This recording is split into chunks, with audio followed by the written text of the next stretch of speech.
Baiklah, selamat sore buat teman-teman semuanya, untuk semua pengurus PMK dan juga untuk Bang Samuel. Selamat sore, selamat datang di mentoring hari ini. Jadi mentoring hari ini itu bakal dipimpin sama Bang Samuel. Bang Samuel gimana, udah siap belum? Kalau dari saya sendiri mungkin mudah-mudahan sudah siap dan bisa menyajikan ya teori-teori lah buat kawan-kawan adik-adik kalian. Ini mau langsung dimulai apa gimana? Atau berdoa dulu? Kita buka dengan doa dulu ya Bang. Dari teman-teman sekalian ada nggak yang volunteer memimpin doa? Aku mungkin, Pak. I see. Oke, boleh Rifata, silahkan. Baik, teman-teman, marilah kita bersatu dalam doa. Ya Tuhan, selamat sore. Berkatilah kakak mentor yang akan memberikan materi pada hari ini. Semoga dia selalu diberkati dengan kesuksesan dan kesehatan. Dan juga, ya Tuhan, terima kasih atas kesempatan-Mu kami dapat berkumpul semua di hari ini. Terima kasih ya Tuhan, doa yang jauh dari sempurna ini kami satukan ke dalam tangan-Mu. Tuhan Yesus sebagai perantara kami sekarang dan selama-lamanya. Amin. Amin. Amin. Terima kasih Fata buat mentoring hari ini yang akan aku serahin ke Bang Samuel. Silahkan Bang. Oke, terima kasih buat Sarima yang sudah menyediakan waktu dan tempat. Pertama aku mau nyapa dulu. Di sini kita ada partisipan, ada 11 orang. Kalau untuk kita semua, kalau untuk teman-teman 2021, selamat sore. Semoga untuk online kali. Perkenalkan sekali lagi, biar kenal aja gitu kan. Nama aku Samuel Peter Pandabotanjung, angkatan 2019 di FH. Sekarang semester 6 ngambil PK Perdata, satu kelas sama Sarima. Kenapa kami bisa satu kelas? Berarti saya memang terlambat dalam melangkah, ya gitu aja mungkin. Nah, teman-teman, di sini kita mau membahas soal hukum tata negara. Mulai dari pengertian, sejarah, dan ruang lingkup hukum tata negara. Namun sebelumnya, di sini kawan-kawan 2021 siapa aja nih dosennya? Ada yang sama Pak Mei. Pak Mei Susanto atau Pak Fernadi Avandi. Ayo kawan-kawan dijawab. Aku Bang HTN-nya sama Pak Mei. Oke. Nah, jadi secara umum hukum HTN itu bisa clear, HTN itu bisa rampung kita pelajari. Ada 4 buku rekomendasi. Yang pertama ini teori dan hukum konstitusi, penulisnya Dahlan Taib, Nimatul Huda, Zazim Hamidi. Pertama, kemudian mungkin ini udah banyak lah yang punya. CST Kansil, pengantar hukum tata negara. Nah, yang gini modelnya. Terus, yang paling tua, warna hijau, Kusnaidi, hukum tata negara Indonesia. Pengantar hukum tata negara Indonesia. Dan yang terakhir, back to basic, karena kita belajar hukum di Indonesia, jangan pernah sekali lupakan PIH, pengantar ilmu hukum Indonesia. Kansil juga. Cuman itu di chat ada yang ngechat Bang, di komen ada yang nanya Jilmin Asidiki bagus nggak Bang? Jimli Asidik. Sorry. Jimli Asidik bagus juga. Sebenarnya kan semua buku itu punya versi masing-masing gitu. Menurut penulis, penerbit itu kan bisa jadi penerbitnya sama, penulisnya beda. Bisa jadi penerbitnya beda itu karena beda tahun terbitan gitu kan, udah ada revisi gitu. Semuanya menurut aku kontennya itu sama-sama aja, tergantung topik yang pengen kita bahas itu pakai buku yang mana. Karena kan tata negara ini jujur untuk merampungkan pemahaman kita aja butuh 4 buku soal HTN, mulai dari pengertian, sejarah, dan ruang lingkup gitu kan. Apalagi kalau mau merampungkan ataupun ngambil PK tata negara, mungkin bisa kita harus beli perpustakaan. Makanya aku nggak ambil HTN asli. Hore, bercanda guyon itu mah. Nah, boleh next slide. Kita lanjut ya. Atau ada yang nanya lagi? Belum kan?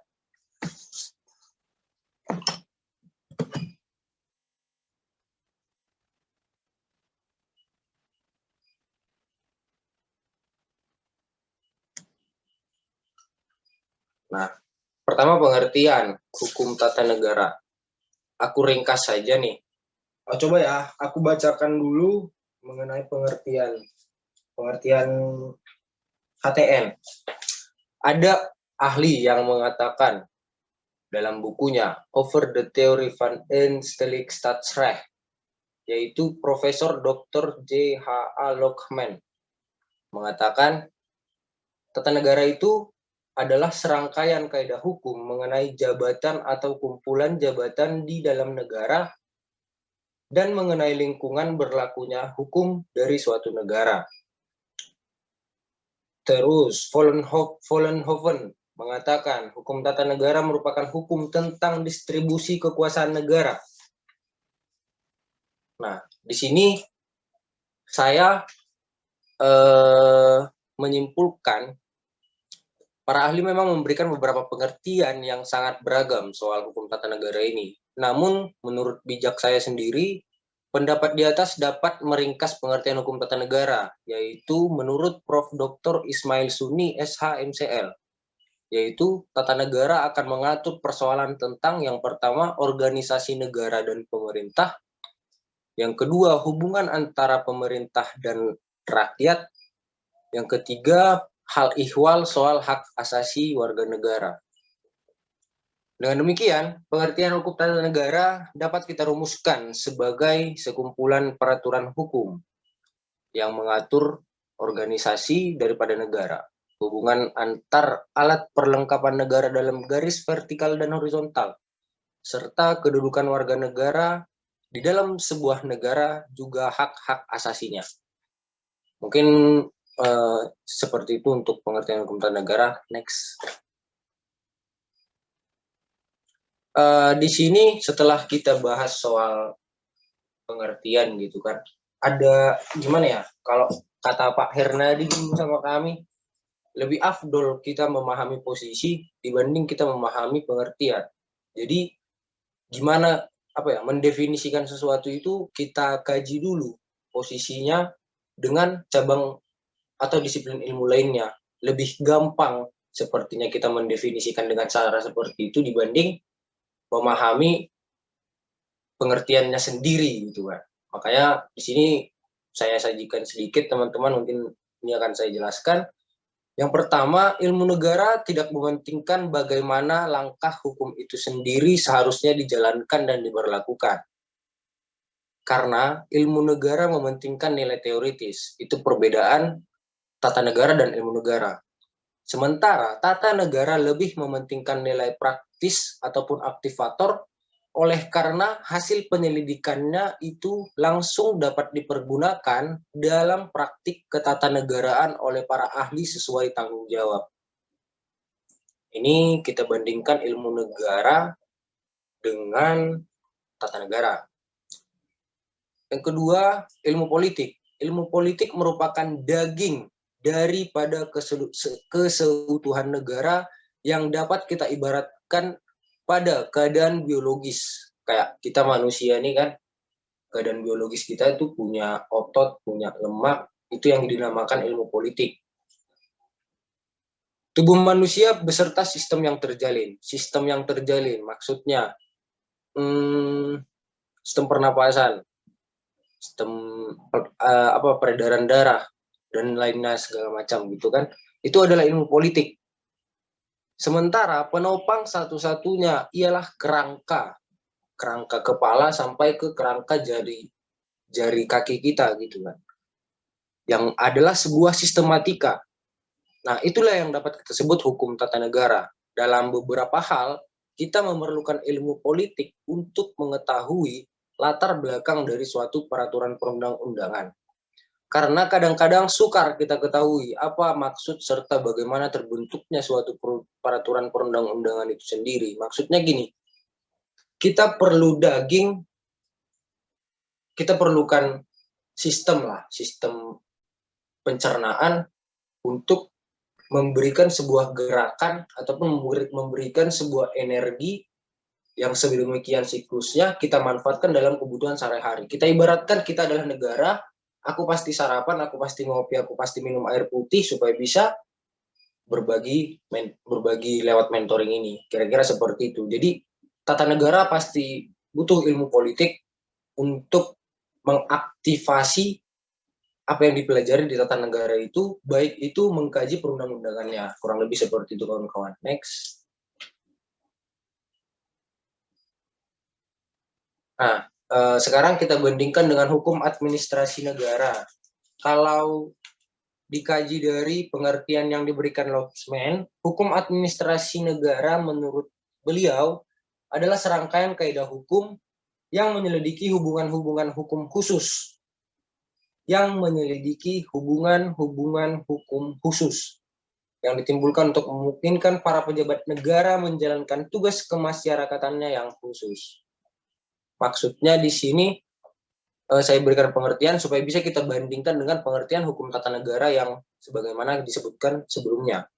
Hukum administrasi negara tidak bermaksud hanya untuk mengekang pemerintah agar tidak sewenang-wenang dalam otoritas mereka, melainkan seidealnya memberikan keleluasaan kepada pemerintah untuk menyelenggarakan kepentingan rakyat, bahkan juga menentukan kewajiban-kewajiban kepada rakyat sesuai dengan paham kesejahteraan yang dianut oleh masing-masing negara itu sendiri.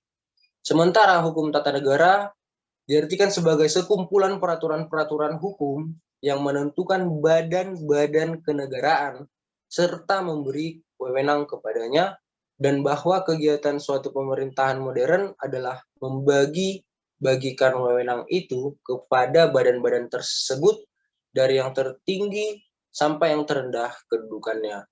Nah, dari penjelasan di atas, mungkin kawan-kawan bisalah memahami kedudukan masing-masing cabang ataupun disiplin ilmu yang masing-masing yang punya ranah dan ruang lingkup sendiri serta sistematika sendiri, kayak gitu kan. Next, itulah singkatnya soal kedudukan tata negara dibandingkan disiplin ilmu lainnya. Kemudian kita bakalan bahas sejarah ketatanegaraan. Ntar ya aku coba buka buku soalnya materiku nggak aku catat guys. Ada semua di buku jadi udahlah baca buku aja lah.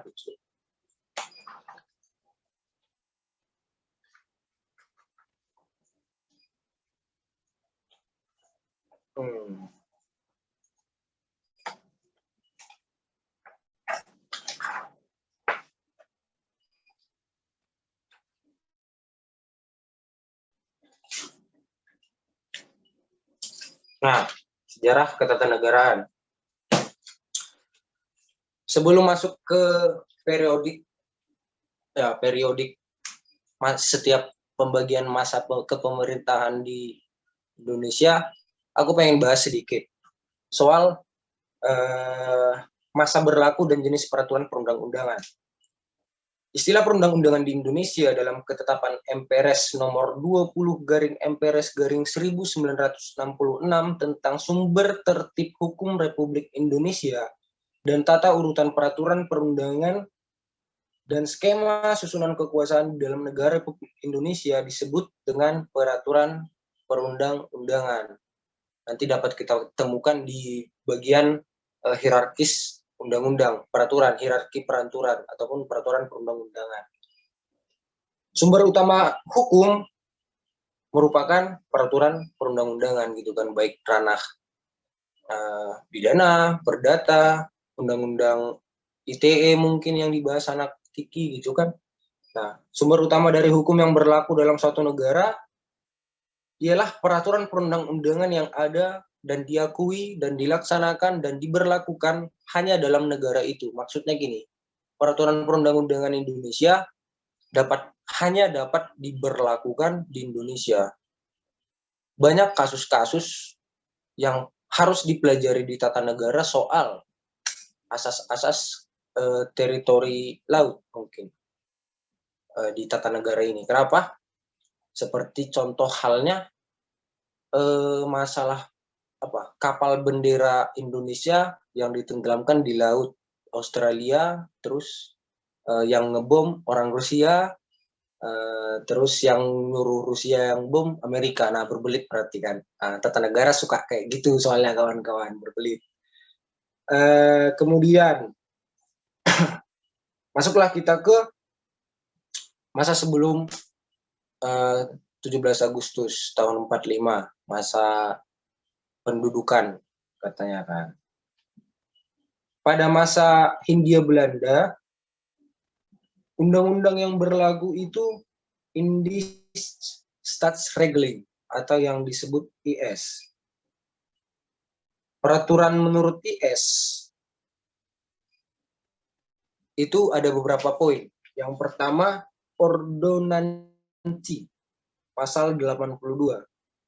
Gubernur Jenderal dengan persetujuan Volksraad pada masa itu, kecuali yang ditentukan dalam pasal 90, menetapkan ordonansi mengenai pokok persoalan yang menyangkut Nederlands Indi, kecuali apabila ditentukan lain dalam Grondwet, Undang-Undang Dasar, atau Wet, Undang-Undang. Pokok persoalan yang berdasar suatu wet pada zaman Hindia Belanda harus diatur dengan ordonansi setingkat undang-undang pada masa Nederlands Indi, Hindia Belanda.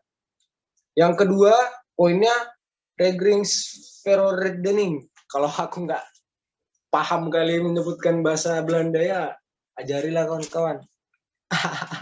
Kurang soalnya bahasa Belanda. Disingkat RV, yaitu pasal 81.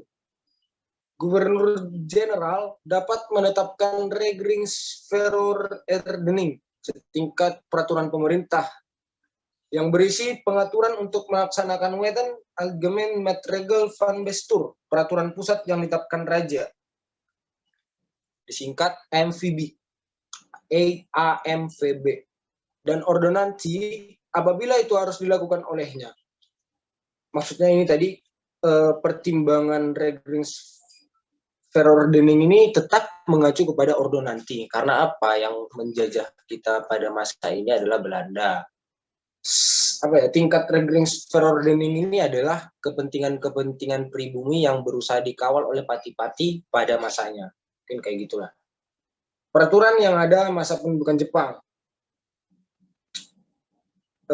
Pada masa pendudukan Jepang, pemerintah sipil memberlakukan ataupun diperlakukan ataupun aparat yang memimpin pada saat itu adalah penguasa militer, yaitu Gunseikan. Kemudian sejak 1 September 43 diberlakukanlah Seikoshikikan. Itu konstitusi yang diberlakukan, kurang lebih seperti itu ya kawan-kawan. Kekuasaannya meliputi juga kekuasaan yang dulu dipegang oleh Gubernur Jenderal katanya singkatnya. Peraturan yang dikeluarkan oleh Seikoshikikan disebut Osamu Seirei. Di bawahnya ialah kepala staf yang disebut Gunseikan. Dan peraturan yang dikeluarkannya dinamakan Osamu Kanrei. Peraturan pada masa Jepang diundangkan dalam lembaran Kanpo. Ditulis dalam lembaran Kanpo. Kemudian masuklah kita ke masa 45-49. Ketatanegaraan di sini tuh ya namanya juga ini kan jackpot. Kalau orang yang suka main judi bilang big win atau mega win atau super win katanya ya kan. Kalau kemerdekaan kita ini sebenarnya. tiba-tiba Hiroshima Nagasaki dibom Amerika, yang nggak tahu sebenarnya gimana kronologisnya gitu kan kawan-kawan. Jepang harus mundur dari Indonesia. Nah di sini Pak Proklamator katanya berebutlah atau mempersiapkan kemerdekaan lah. Itu golongan tua dan golongan muda. Belum ada golongan karya. Bercanda ya. Golongan tua, golongan muda gitu kan mendesak lah. Golongan tua 18, golongan muda 16. Sementara keputusan di Laksmana Muda Maeda rumahnya itu 17 sampai kepada mengetik naskah proklamasi yang sebegitu mungkin bermanfaatnya buat kita-kita gitu kan. Sebelumnya dibentuk BPUPKI. Mungkin kawan-kawan udah belajar lah di pelajaran PPKN. BPUPKI diganti PPKI. PPKI menurunkan wewenang ke lembaga tertinggi negara yang sekarang disebut lembaga tinggi negara MPR. Semua membersamai masa-masa ini kawan-kawan, mulai dari presiden, bantuan-bantuan jenderal-jenderal Jepang, BPUPKI tadi, itu kan masa ini tuh ya memang gimana ya, perhelatan juga. Kenapa? Duluan, masa negaranya terbentuk duluan setelah itu baru ada undang-undang, nah gitu kan. Perhelatan juga. Jadi ya bagaimana menjawabnya, kita teruskan ke masa 49 ke 50. 49-50, masa Republik Indonesia Serikat, RIS, Konstitusi RIS katanya kan. Suasana di sini ya gimana lah kawan-kawan. Otoritas tidak penuh dipegang oleh presiden dan menteri dan sebagainya. Ada campur tangan RIS. RIS ini siapa yang ciptain? Mungkin kawan-kawan tahu sendiri ya. Nah, di sini kan ribet gitu. Kenapa ribet? Bayangkan saja, undang-undang menurut konstitusi sementara RIS ada 3, bayangkan. Undang-undang yang dibentuk berdasarkan ketentuan dalam pasal 127 menurut konstitusi RIS huruf A. Undang-undang ini dibentuk oleh pemerintahan bersama-sama DPR dan Senat. Pada masanya ada Senat. Undang-undang ini mengatur tentang daerah bagian atau bagian hubungan antara RIS dengan daerah-daerah bagian.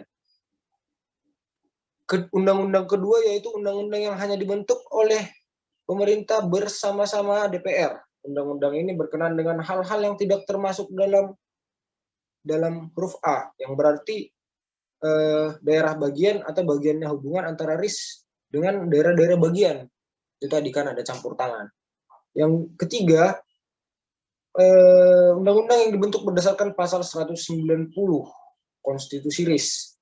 Meskipun undang-undang ini dibentuk oleh pemerintah bersama-sama Dewan Perwakilan Rakyat dan Senat, tetapi prosedurnya berbeda dengan pembentukan undang-undang menurut pasal 127 huruf G.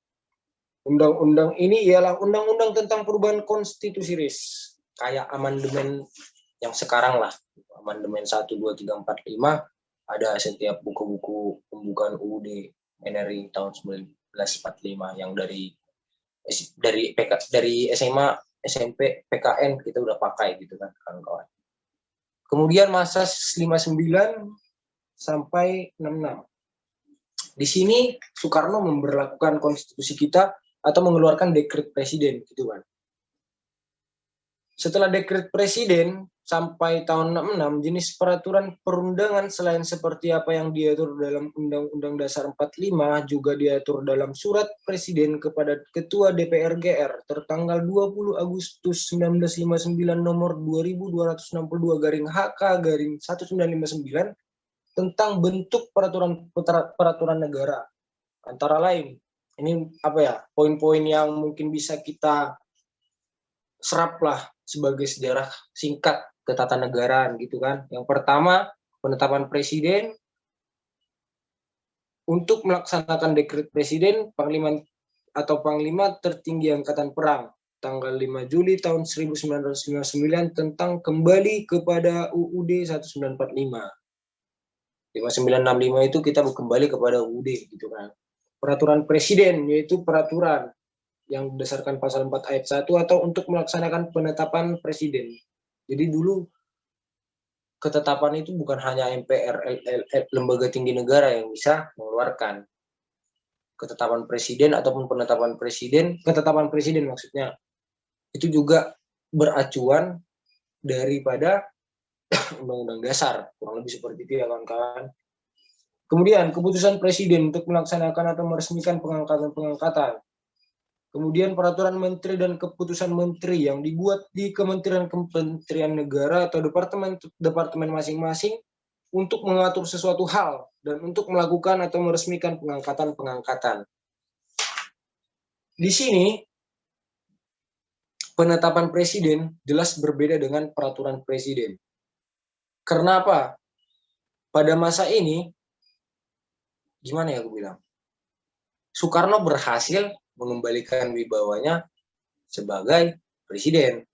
Jadi dia pengen show off lah bahwa, wih, presiden penting di negara Republik Indonesia ini. Saya presiden pertama, kata Soekarno gitulah pada masa ini. Sehingga dia mengeluarkan poin-poin dekret presiden tadi memperkuat ataupun dekret presiden itu sebagai dasar berlaku poin-poin yang aku coba sebutkan tadi kawan-kawan. Itulah pada masa 5966 ya. Berapa ya? Ya, 5966.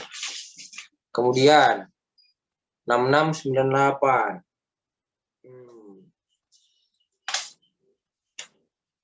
Di sini sudah pada masa Soeharto.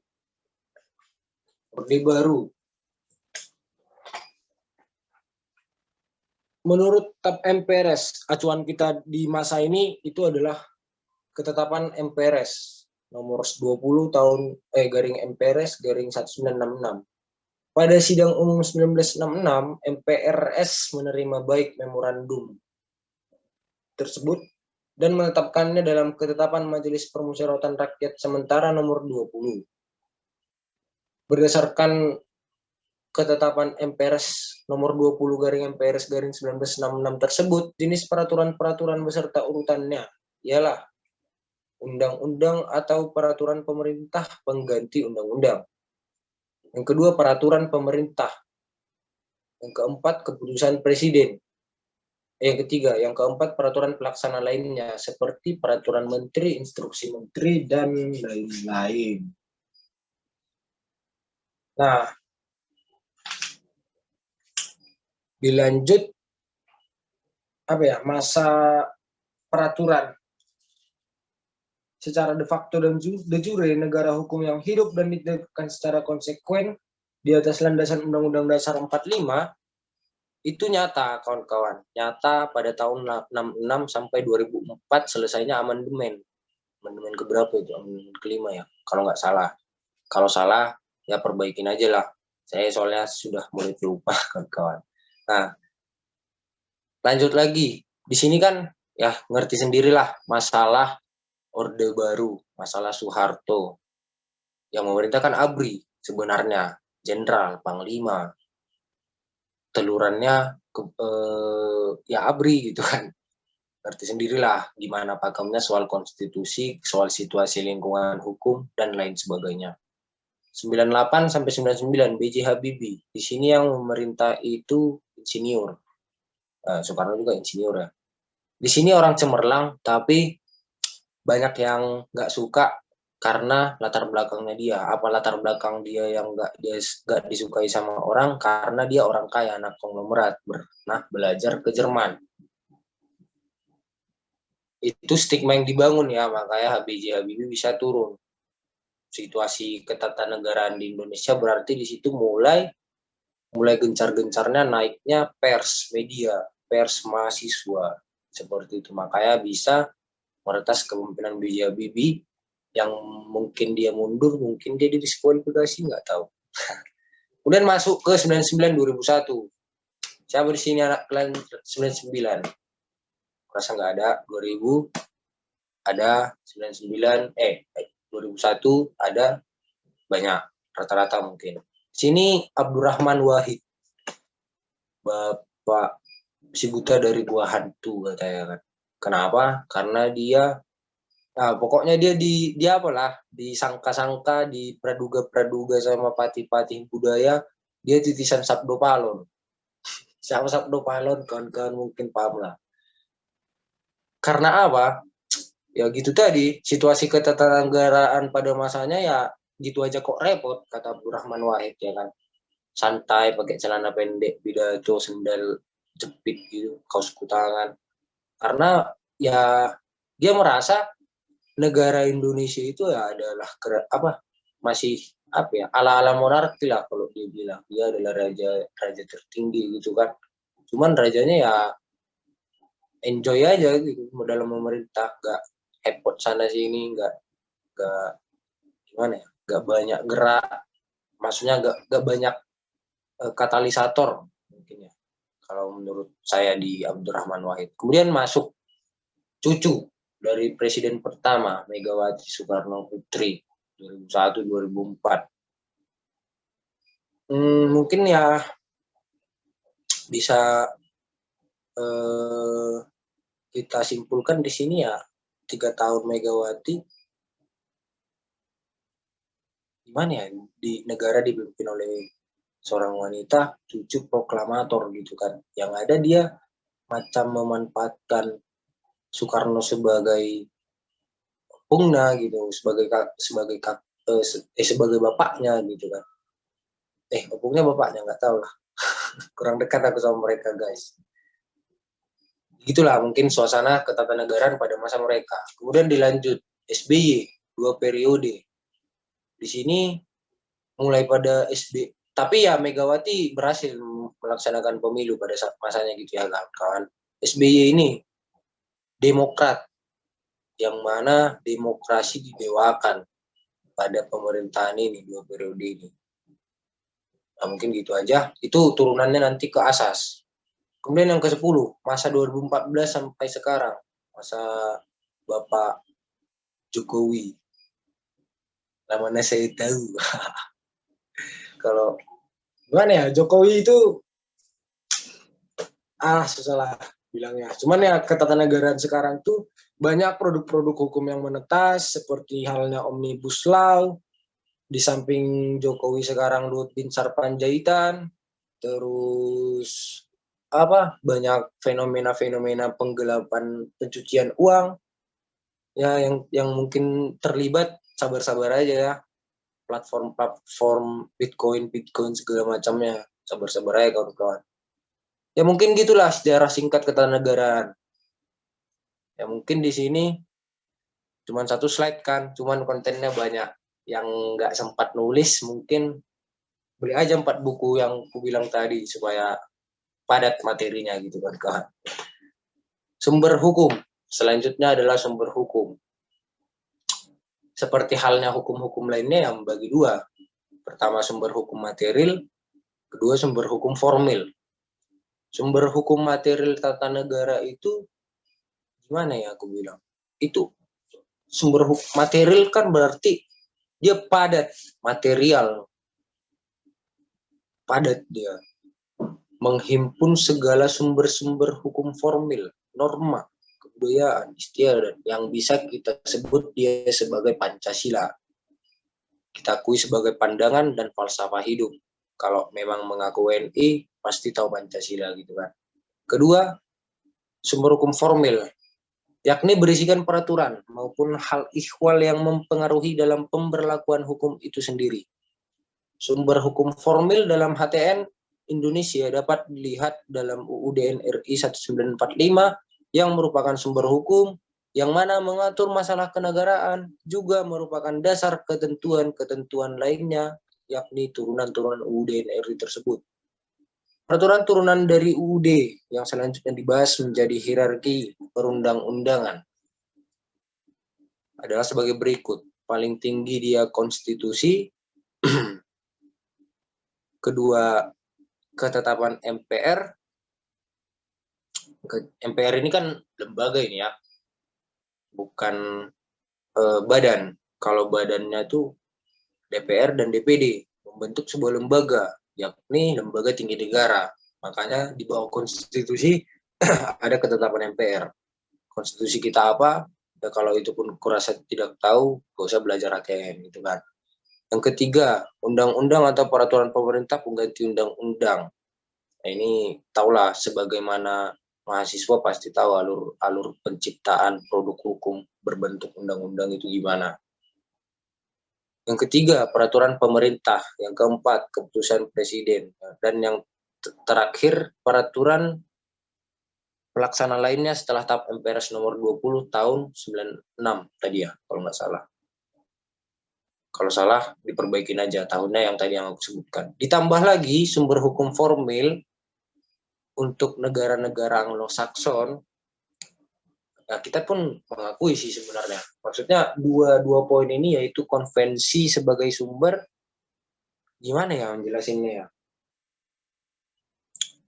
Konvensi itu bisa dibilang kebiasaan yang berulang-ulang dilakukan oleh negara, warga negara, dan pemerintah. Gitu. Itu juga bisa disebut sebagai sumber HTN. Itu konvensi Jenewa, mungkin Jerman. Nah, itu contohnya. Yang kedua, traktat, treaty, perjanjian internasional sebagai sumber HTN. Ini khusus untuk apa ya? Hubungan yang bersifat multilateral. Misalnya Indonesia, Australia, Jepang, Korea Selatan ke Cina. Itu ada traktat. Kawan-kawan boleh cari tahu lebih lanjut kalau penasaran. Nah, itulah mungkin untuk sumber hukum tata negara dan hierarki perundang-undangan, kelanjutan ilmu politik dan ya ilmu politik sebagai kedudukan pebanding kedudukan HTN dan cabang ilmu lainnya. Kemudian asas-asas hukum tata negara. Nah, ini sebenarnya gimana ya kawan-kawan? Kalau mau dipelajarin nggak boleh sebatas ini doang, karena banyak faktor, banyak kondisi, tapi kita ulik sekilas aja ya, biar nggak bosan. Nanti kalau kita ulik sampai ke bijinya, tidur nanti kawan-kawan yang off cam kan. Yang pertama, asas pemisahan dan pembagian kekuasaan. Di sini ada dua tokoh, John Locke dan Montesquieu. Yang kita anut, Montesquieu, Trias Politica. Kenapa kekuasaan itu dipisah? Kenapa kekuasaan itu tidak dibagi? Kenapa ada pemisahan dan ada pembagian? Kalau pemisahan itu berbicara soal tanggung jawab. Kalau pembagian itu manfaatnya adalah untuk tanggung jawab tupoksi. Kalau pemisahan itu soal pertanggungjawaban, kalau pembagian itu soal tupoksi, tugas pokok fungsi. Dari situ kawan-kawan bisa memahami ya. Asas negara kesatuan, tata negara, hukum negara kesatuan Indonesia katanya.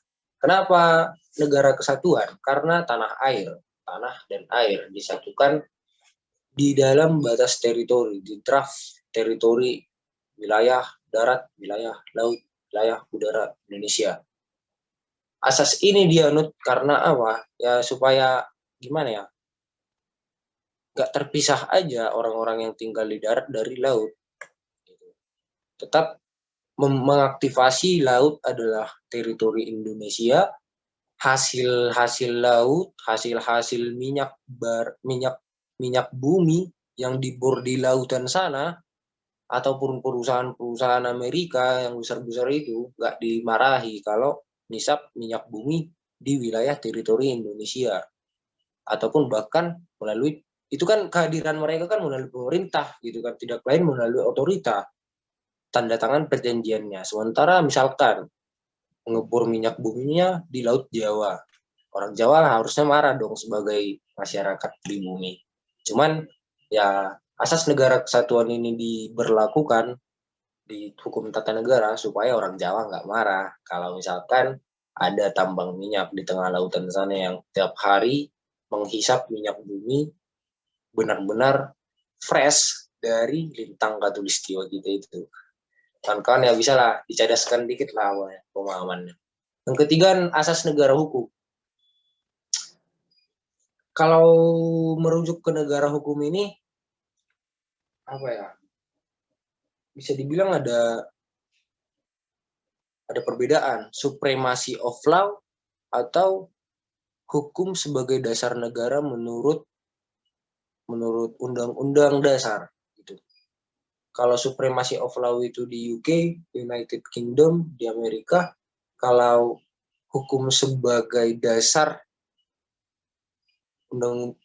hukum sebagai acuan diberlakukannya undang-undang dasar gitu. Jadi maksudnya adanya HTN adalah untuk memperbolehkan KUHP, KUHPER, undang-undang tentang pokok UPA dan peraturan-peraturan pelaksana lainnya itu bisa ada kekuatan hukumnya di wilayah Indonesia. Jadi asas negara hukum itu merujuk kepada hal yang barusan saya sebutkan.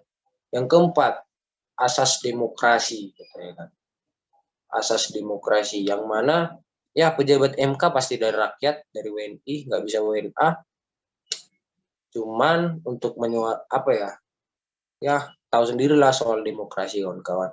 Gak usah dijelasin juga. Mudah-mudahan kawan-kawan udah sampai bahasannya kepada sana kalau memang benar-benar mahasiswa gitu kan. Dan yang terakhir, otonomi daerah atau kemandirian untuk berdaulat. Aku ada hal yang menggelitik. Ini. Kenapa sih ada provinsi? Kenapa ada kabupaten? Kenapa ada kecamatan? Kenapa ada desa? Kenapa ada lurah? Kenapa ada kapling, kepala lingkungan? Kapling.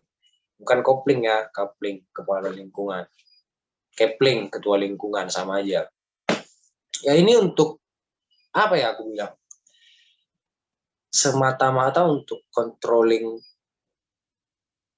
mereka yang aku sebutkan tadi, hal-hal yang aku sebutkan tadi, itu dibentuk supaya bisa mandiri untuk berdaulat gitu kawan-kawan. Tidak semata hanya berdasar ini kan kenapa negara terbentuk, kenapa provinsi terbentuk kan secara historis bisa dibilang ada kesamaan nasib gitu kan.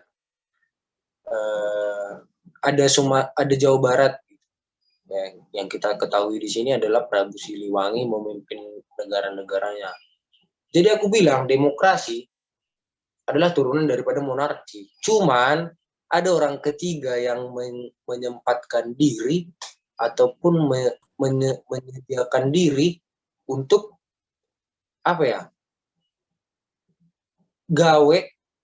dia gawe digaji dan kemudian yang gaji dia itu rakyatnya, pribuminya gitu. Kenapa itu diperlukan hingga saat ini? Ya untuk mencapai kemakmuran tadi, mungkin sila kelima tadi. Itu loh kawan-kawan. Asas-asas kedudukan, asas-asasnya yang aku bilang. Aku di sini nggak bisa nyuguhkan pengertian karena apa? Lebih mending kita memahami sesuatu lewat case, lewat realita, karena dari situ bisa terlahir bukan hanya pengertiannya aja gitu. Bahkan sejarah yang tidak diungkap pun kalau kawan-kawan penasaran bisa diulik sama-sama. Mungkin kayak gitu ya, makanya aku di sini di asas ini nggak ngasih pengertian. Mungkin cukup untuk asas-asas. Selanjutnya.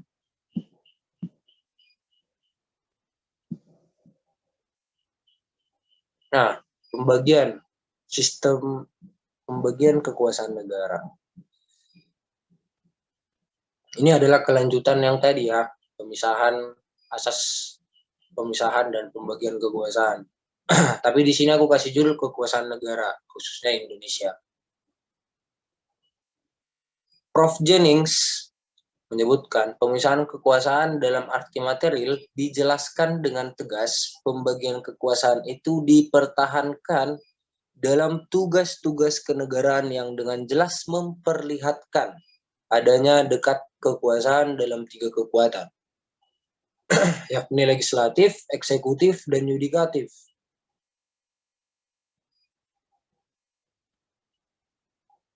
Bisa kita sebut ini sebagai separation of power. Dan pembagian kekuasaan dalam arti formal. Pembagian kekuasaan tidak dipertahankan dengan tegas dan lugas. Division of power. Menurut menurut konstitusi kita, Indonesia tidak menganut pemisahan dalam arti separation of power, melainkan pemisahan kekuasaan dalam arti formal, karena pemisahan kekuasaan itu tidak dapat dipertahankan secara prinsipal. Maksudnya gini, kawan-kawan. Legislatif, eksekutif, yudikatif itu nggak ada kepalanya. Istilahnya dalam agama kita ada Tritunggal Maha Kudus gitu kan. Kalau di agama kita ya, Allah Bapa, Allah Putra, Allah Roh Kudus memiliki kekuatan dan tupoksi masing-masing dalam kehidupan kita. Begitupun halnya soal apa ini, 3 kekuasaan ini, legislatif, eksekutif, yudikatif gitu. Untuk mempelajari lebih lanjut, ada nanti lembaga negara, matkul hukum lembaga negara. Kalau kawan-kawan penasaran soal pembagiannya, mungkin sekian soal kekuasaan negara. Next. Nah, mungkin dari bacotan aku selama kurang lebih 46 menit ini yang cukup panjang rasaku ya, dan apa adanya. Makasih kawan-kawan udah dengar. Kita masuk ke discuss for new inhibition. Ya, kawan-kawan yang mau nanya-nanya atau mau ngapain terserah. Boleh. Mohon izin nanya, Bang. Boleh. Siapa nih yang mau nanya nih? Revata, Bang. Revata. Jadi apa kan pertanyaan? kita kan tadi bicara, Bang, tentang pemisahan kekuasaan ya. Apalagi kan setelah amandemen, jadi kan makin kelihatan nih. Sedangkan kalau kita lihat nih, MK tuh kan diajukan 3 oleh DPR, 3 oleh Presiden, 3 oleh MA. Nah, terus kemarin tuh undang-undang MK bahkan diuji oleh MK sendiri. Nah, apakah hal tersebut tuh mengganggu dari netralitas dari MK itu sendiri? Apakah pemisahan kekuasaan itu tuh terlihat nggak sih, Bang, di MK itu sendiri? Terima kasih. Oke, pertanyaan yang sangat bagus, pertanyaan yang sangat taktis, merujuk kepada sebuah lembaga tinggi negara, lembaga negara lah gitu kan, Mahkamah Konstitusi. Gimana ya, kalau aku membahas itu kan, pembentukan MK tadi kan pencabutan hakim ketua ya, atau hakim tinggi di MK, kurang paham sih. Itu kan formulasinya kan dari DPR, MPR, apalagi tadi satu lagi Presiden. Diunjuk oleh presiden gitu kan. Iya, Bang. Nah, kalau kita pertanyakan netralitasnya menurut aku ya, kita lihat aja lembaga besarnya gitu. Lembaga besarnya maksudnya DPR, DPD, DPRD. Perhatikan aja gimana karakternya saat ini. Mungkin oknum. Presiden, ya lihat saja siapa yang setir Jokowi saat ini.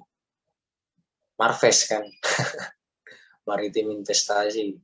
Bahkan kemana-mana ditemenin Prabowo, ya kayak ya udah gawe aja jadi hankam gitu kan. Gimana ya, berat kalau masalah undang-undang MK gitu kan, itu kan semuanya mengawal ataupun sebatas jubah yang mereka pakai untuk wibawa mereka masing-masing, wibawa MK sendiri.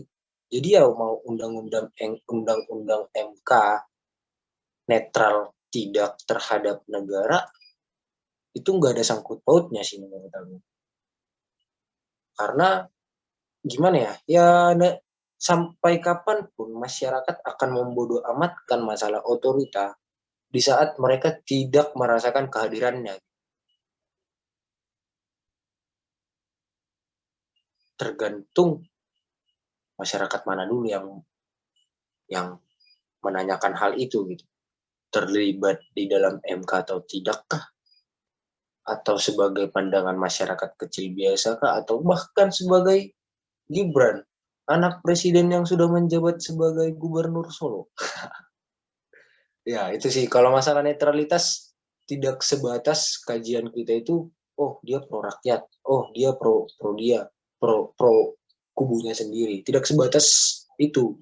Bahkan dari penilai pun harusnya kita menilik juga. Kayak gitu sih, Rafata. Kalau masalah netralitas undang-undang MK. Makasih banyak, Bang.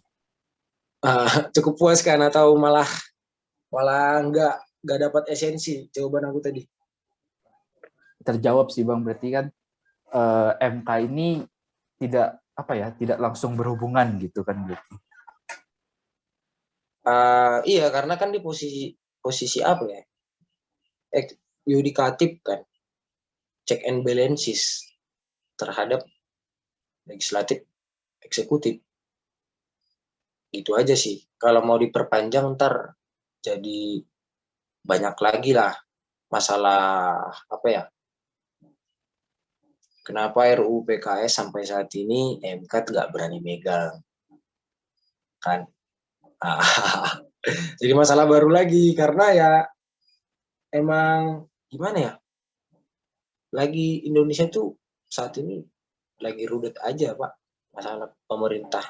Bahkan sampai Mendagri bilang, saya tahu masalah minyak goreng kan. Lucu kan? Ya itulah. Jadi sekarang tuh udah lebih ke check and balances masing-masing struktur organisasi ataupun lembaga masing-masing kekuasaan. Kayak gitu sih, Rafata.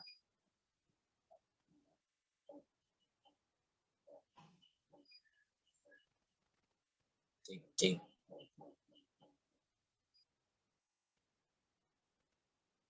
Dikembalikan ke moderator.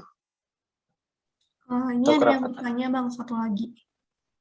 Oh, ada yang mau Daniel. bertanya, silakan. Siapa namanya? Daniel Rafata. Bang. Saya ingin bertanya, Bang. Boleh? Oke. Ini Rafata lagi nih atau beda? Suaranya udah kedengeran belum, Bang? Ini yang mau bertanya masih Rafata atau siapa ini? Daniel, Bang. Daniel. Bang Daniel, sorry tadi ada yang duluan. Siapa tadi yang perempuan? Oh iya. Mir. Yang perempuan duluan tadi. Bukan karena perempuan, tapi ya emang dia duluan, ladies first lah. Maaf. Okay. Mohon maaf, Siapa Bang. tadi? Tadi emang Damir, Bang, yang nanya. Oh, Damir duluan. Gimana sih? Oke, Damir. Silakan, Damir. Bang, saya ingin nanya soal Timor Leste yang lepas dari Indonesia. Kan di konstitusi kita kan nggak ada kan klausul kalau misalnya daerah boleh lepas dari Indonesia. Apakah itu melanggar ketatanegaraan Indonesia nggak, Bang? Makasih. Oke, terima kasih. Masalah Timor Leste. Apa ya? Ini macam bahas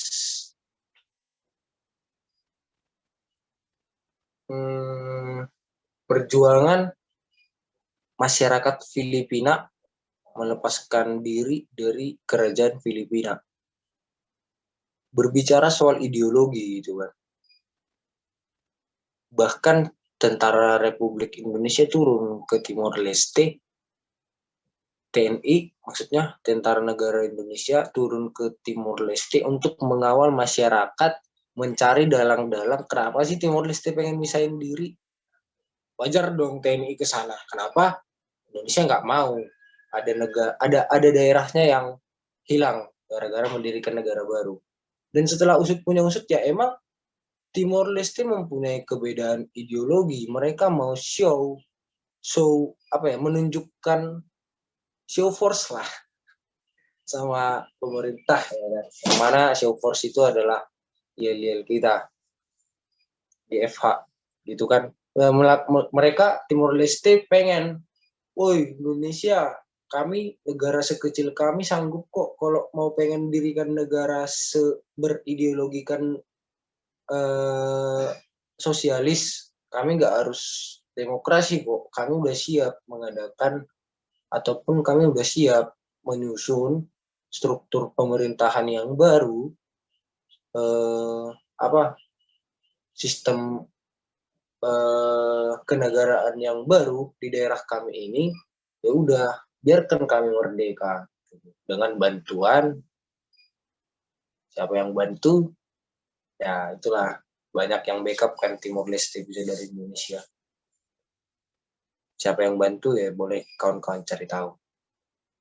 Mungkin itu soal negara lepas dari negara gitu kan. Karena apa? Konstitusi RIS sempat kita berlakukan kan.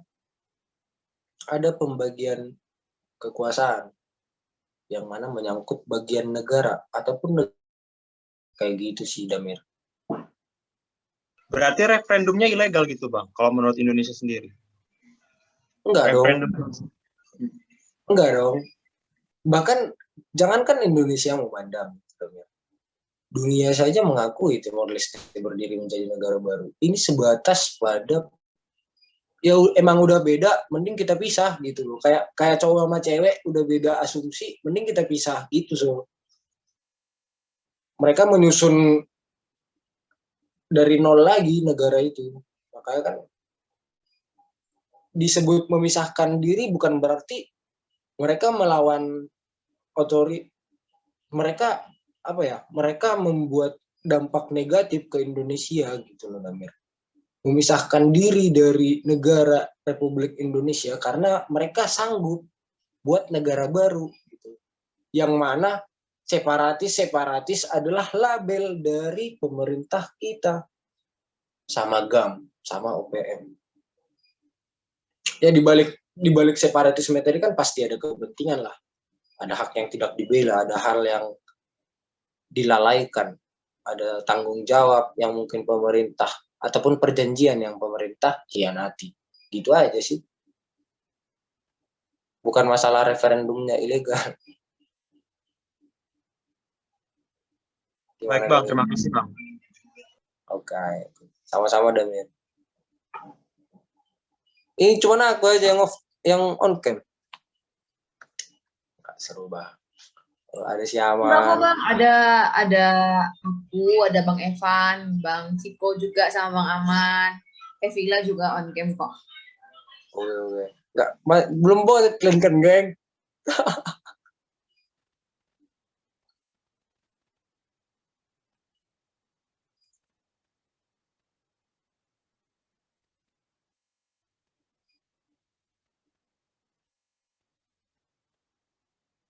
Gimana cuy?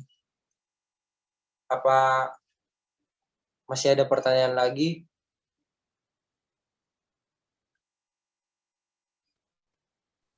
Halaman yang pertanyaanmu itu Man. Tadi gue bilang ada pertanyaanmu.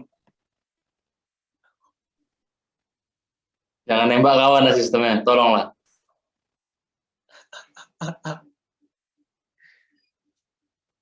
Ini Bang Ciko Silelai sama Bang Aman ini katanya apa ini bro? Hantunya HTN. Yang dua ini.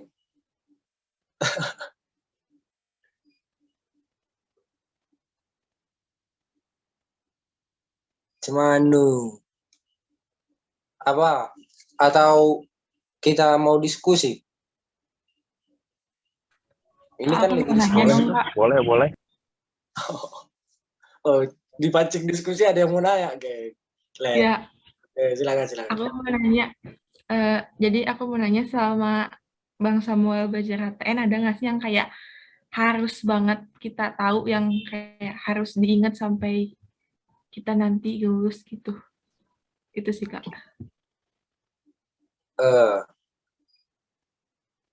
Belajar HTN itu gimana ya? Menurut aku susah-susah gampang. Inti dari belajar HTN adalah telaten dalam membaca. Kalau membaca aja udah malas, apalagi membaca dengan telaten, dengan tekun gitu kan. Beda ya, tekun membaca dengan telaten dalam membaca gitu kan. Intinya sukses belajar HTN itu telaten dalam membaca. Yang mana ya aku sendiri nggak sanggup lah, makanya mundur dari PKTN gitu sih. Hal yang paling harus diingat, berangkat dari pengertian aja sih. Pengertian HTN tadi kan dibilang slide pertama, organisasi-organisasi dalam negara, wewenang-wewenang pemerintah katanya kan, sampai kepada hak asasi. Kalau aku bisa bilang HTN ini tuh mata kuliah yang mewakilkan apa ya? Ibaratkan rakyat tuh mencita-citakan HTN ini yang berlangsung di negara ini. Jadi semuanya lurus, semuanya bagus, semuanya ideal, semuanya baik. Nah, turunlah dia ke Han. Itulah, lihatlah kasus-kasus di peradilan tata usaha negara, Peratun, ya kan banyak penyelewengan mulai dari menteri, mulai dari banyak lah pejabat negara lah mungkin kan, kayak gitu sih. Tahu kedudukan aja dulu, HTN itu sebelah mana, Han sebelah mana, pidana mana, supaya apa? Supaya fokus bisa ngelarin segala sesuatunya, mungkin kayak gitu sih.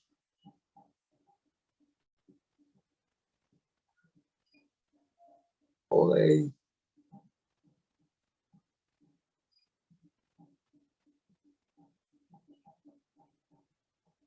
Ada lagi yang ingin bertanya, guys?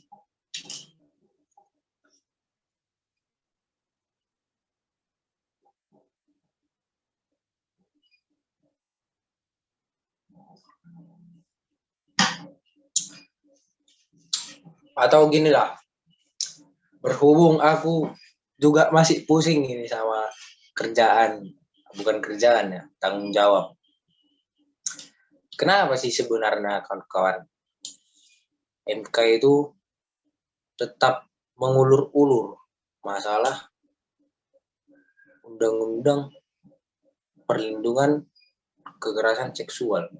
Ada yang tahu nggak? Ada yang boleh berpendapat nggak? Supaya lebih beresensi aja mentoring kita ini. Habis ini kita tutup aja lah. Karena boleh. PKS ya? Asik nih, asik. Silakan. RUU PKS bukan? Iya, Brad. Saya pernah ikut apa gitu dari profesor UGM gitu, dia ngomong gini, RUU PKS itu sampah. Karena apa? Pertama, laki-laki terlalu dirugikan. Misal, dia pas itu ngambil contoh, Abang Samuel duduk depan pintu rumah. Ada pacaran sama cewek sebelahan. Abang pegang paha dia. Misal kepegang gitu, pacaran. Sama-sama konsen dong. Sama-sama setuju. Tiba-tiba abang putus sama dia. Dia teriak keluar rumah. Saya dilecehkan. Abang digebukin di tempat sama warga. Udah pasti, pertama. Kedua, Anda disudutkan lagi karena RUU PKS entah kalau misalnya diresmikan.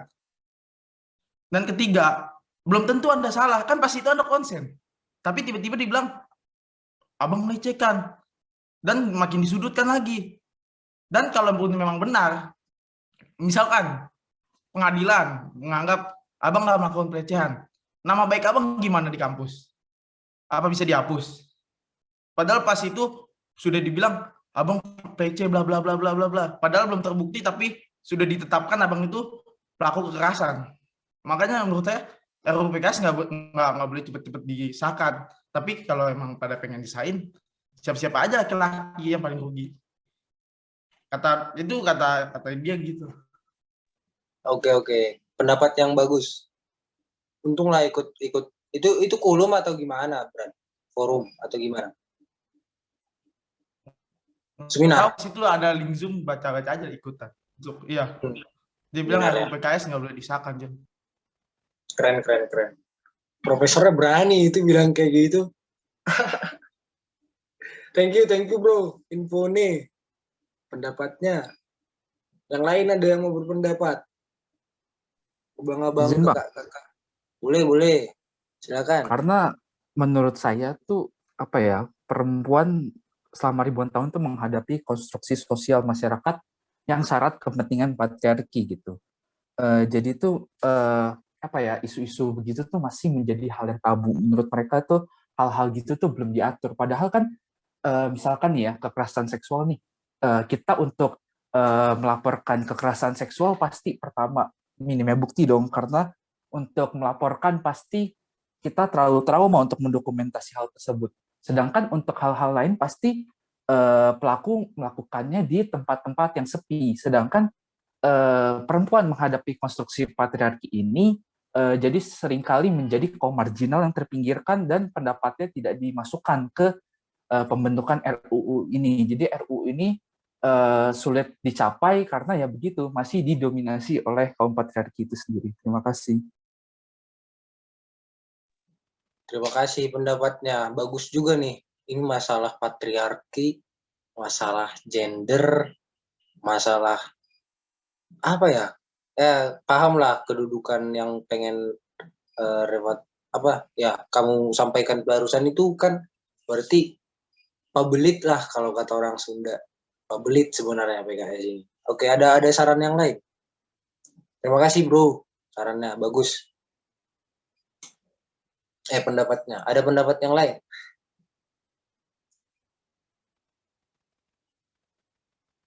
Seenggaknya kita bisa memahami hukum tata negara dari diskusi sesingkat ini sih, kalau menurut aku ya.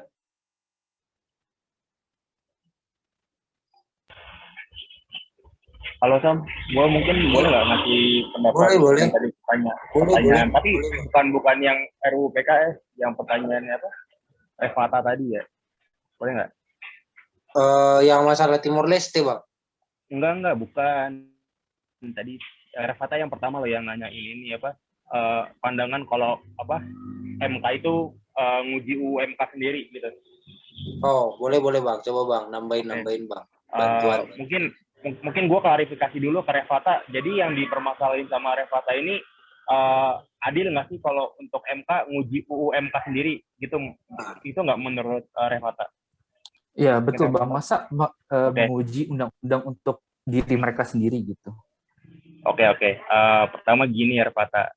Itu memang cukup masuk akal sih. Tapi mungkin aku pengen ngasih contoh lagi aja ya terhadap mungkin yang sama gitu.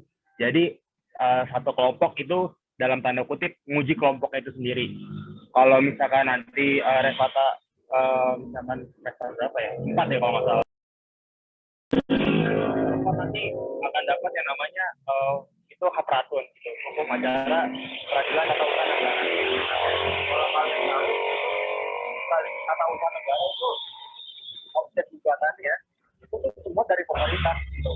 Karena objek gugatannya PT UN itu semua putusan pejabat tata usaha negara, alias apa? Alias misalkan izin dari kementerian, misalkan surat-surat dari kementerian, itu semua bisa diujinya di PT UN gitu. Yang mana kembali lagi kan, misalkan izinnya dikeluarin menteri, tapi diujinya sama siapa? Sama pemerintah melalui tahap ini. Gitu. Atau misalkan di peradilan ya.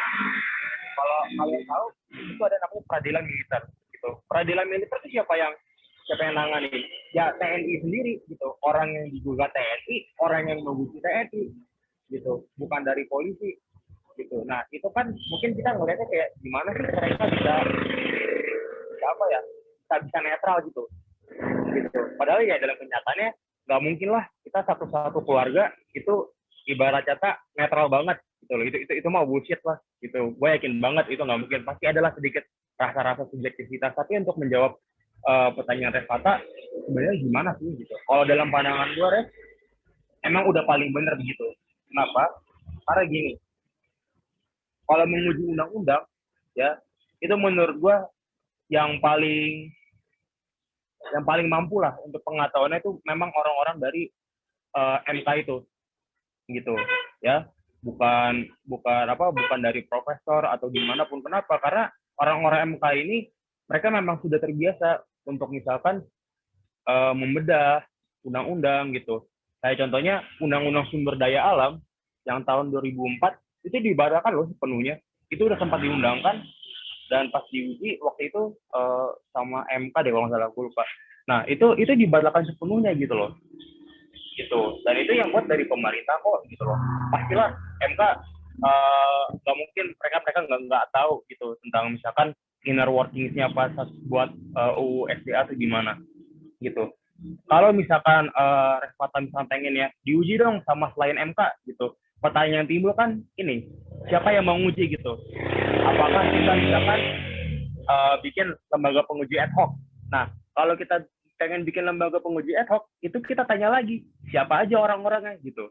Nah kalau misalnya kita tanya siapa orang-orangnya gitu kan, kita kan jadi bingung lagi gitu, mau dari siapa? Apakah misalkan masing-masing tunjuk gitu kan, dari presiden, dari eksekutif tunjuk, legislatif tunjuk, yudikatif tunjuk gitu kan. Nah itu kan jadi subjektif lagi gitu, tendensi bisa subjektif lagi gitu kan. Kalau misalkan dari lembaga yudikatif ya pasti pengen yudikatif yang menang atau enggak sesuai kepentingan lah gitu, baik eksekutif, legislatif, yudikatif itu pasti pengen mengutamakan kepentingannya gitu. Jadi dan itu bisa menimbulkan masalah lagi gitu loh, karena akan menjadi presiden lagi untuk kedepannya gitu. Yang UMK bisa pakai pengujinya bisa ad hoc, kenapa nggak bisa ininya ad hoc gitu. Nah itu menurut gue ya itu akan jadi presiden buruk gitu. Jadi kalau memang sudah terbaik ya memang harus dari MK-nya sendiri gitu. Dan kalau masalah netralitas ini pertama gini ya, dalam yang namanya politik itu kita nggak bisa monafik lah, nggak ada yang namanya kepentingan, nggak ada yang namanya pressure politik, nggak ada yang namanya keputusan berdasarkan politik, itu nggak mungkin gitu. Jadi kalau gimana pun juga, mau pakai cara apapun juga, pasti yang namanya putusan-putusan yang ada sedikit bumbu-bumbu politisnya itu pasti akan selalu ada gitu. Nggak misalkan dalam pengujian undang-undang, bisa aja misalkan dalam putusan pidana atau misalkan pencabutan jabatan gitu, kayak misalkan ini misalkan contoh kasus ekstrim aja ya gitu kan, misalkan kayak pas 98 gitu kan, Prabowo itu dipecat gitu kan. Nah sekarang kita lihat Prabowo diangkat jadi Menhan gitu. Nah itu kan kita kan misalkan gini, kita kan semua kan pasti pas zaman Prabowo itu kan kita bisa bilang sebagai misalkan produk dari Orde Baru gitu. Nah namun sekarang kita udah masa reformasi, ternyata diangkat jadi Menteri Pertahanan gitu. Itu kan kalau kita lihat kan jadi jadi kayak agak munafik gitu kan. Lah kita udah capek-capek ingin jauh dari Orde Baru, ternyata ada orang Orde Baru yang naik jadi pimpinan tinggi gitu loh di Menhan gitu. Itu dekat banget lah sama lingkupnya pemerintah gitu. Jadi kalau misalkan kembali lagi kan Resvata nanya gimana adil, akan susah Res gitu loh. Kita nggak bisa lihat dari jabatannya juga gitu, karena kalau kita lihat dari jabatannya doang, hampir semua jabatan itu pasti ada. Kalau tarik pasti ada. Gak namanya unsur politik, pasti ada yang namanya unsur sekitar. Itu Res jawaban dari gue. Aku mau kalian jawab. Terima kasih. Thank you Bang Bas. Nambahan argumennya. Terima kasih banyak Bang.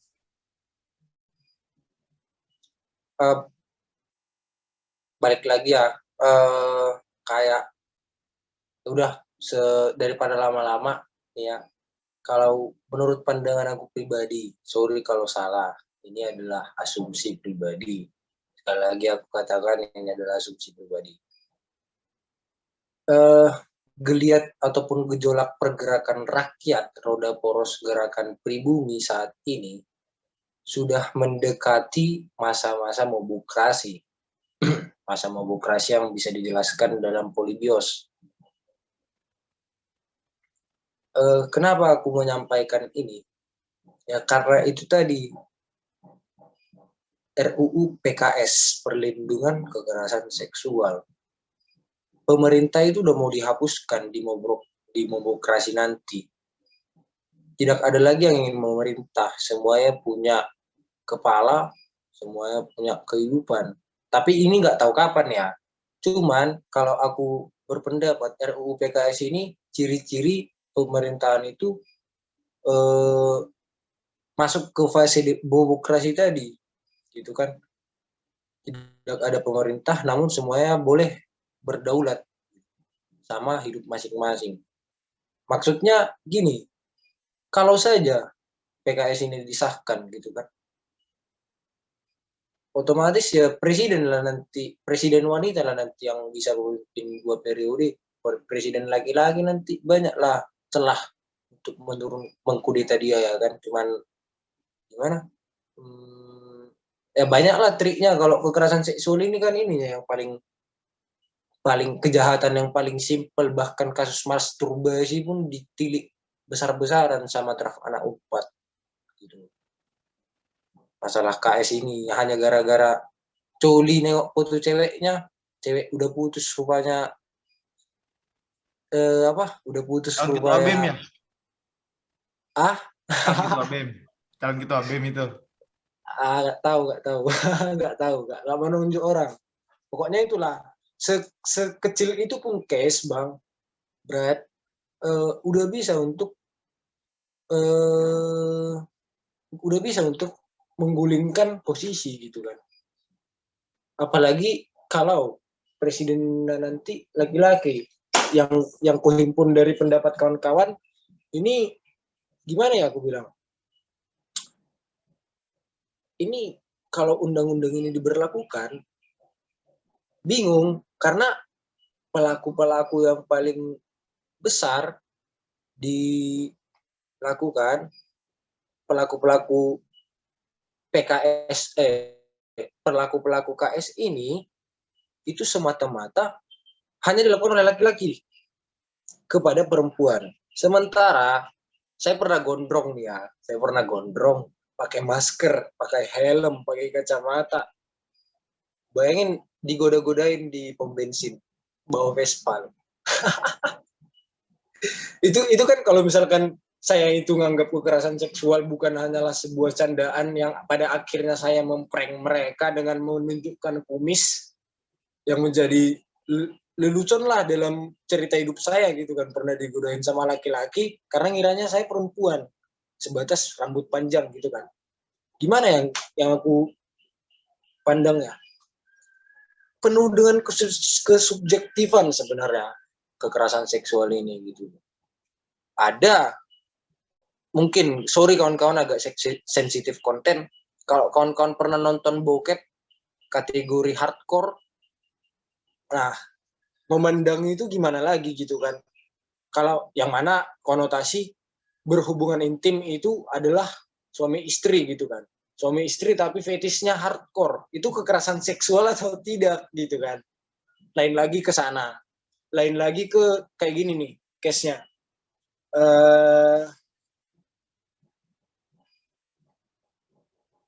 Yang paling umum lah, perempuan berteman sama laki-laki gitu kan, bestie lah, perempuan punya bestie di circle-nya laki-laki gitu.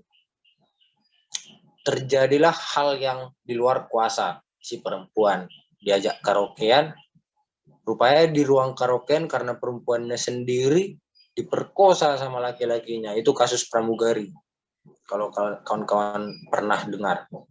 Nah, itu gimana ya? Sebenarnya perempuan punya kuasa kalau memang bisa membuktikan kesalahan pelaku lewat tindak pidana. Gitu loh. Jadi undang-undang PKS ini ketentuan turunan daripada pidana yang seawalnya saja sudah diatur menurut Eropa kontinental yang sekarang kita anut gitu kan. Ini adalah hal yang berat, pada ujungnya balik lagi ke pasal berapa, nggak tahu pasal berapa. Ujung-ujungnya balik lagi ke agitasi, balik lagi ke aksi, aksi maksudnya ya kayak sosialisasi atau kampanye. Balik lagi ke apa ya kemarin, yang pada ujungnya itu berujung organizing reh. Maksudnya di balik organizing reh ini perlu adanya kapasitas otak manusia memahami reh tadi, hukum tadi. Cuy, tolonglah, hukum bukan sebatas undang-undang, konstitusi, peraturan. Di sini ada nggak orang Batak? Mungkin ada. Dia dari lahir udah penuh dengan hukum lah.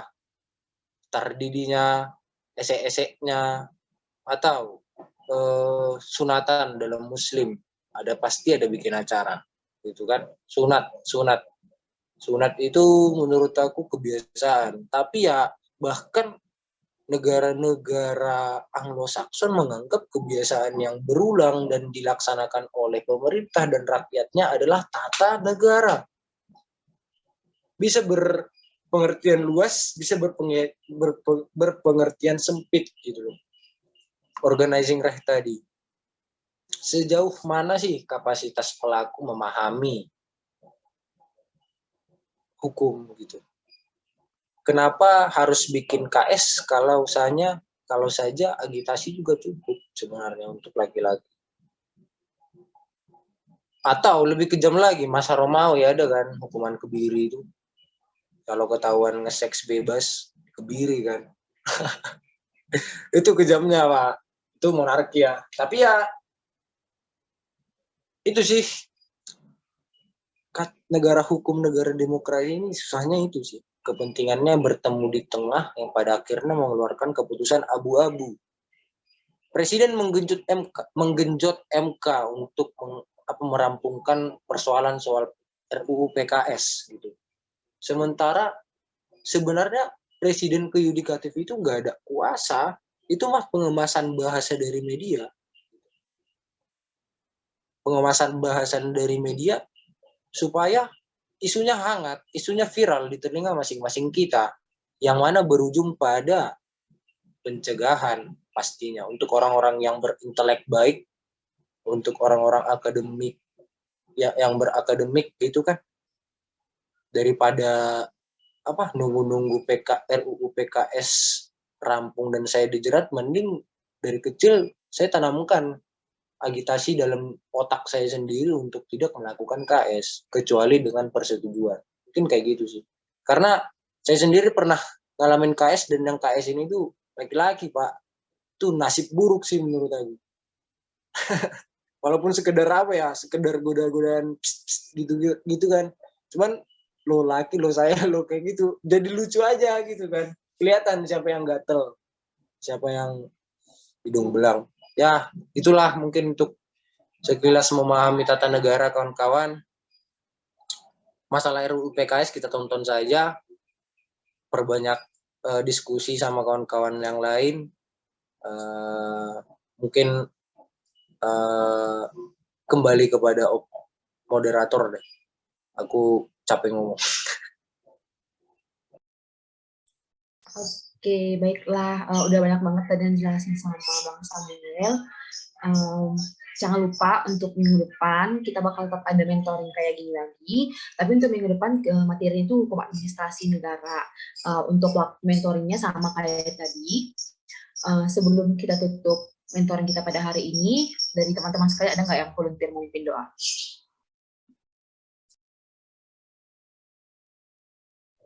Jadi aku lagi mungkin, Kak. Boleh. Oke, teman-teman, marilah kita bersatu dalam doa.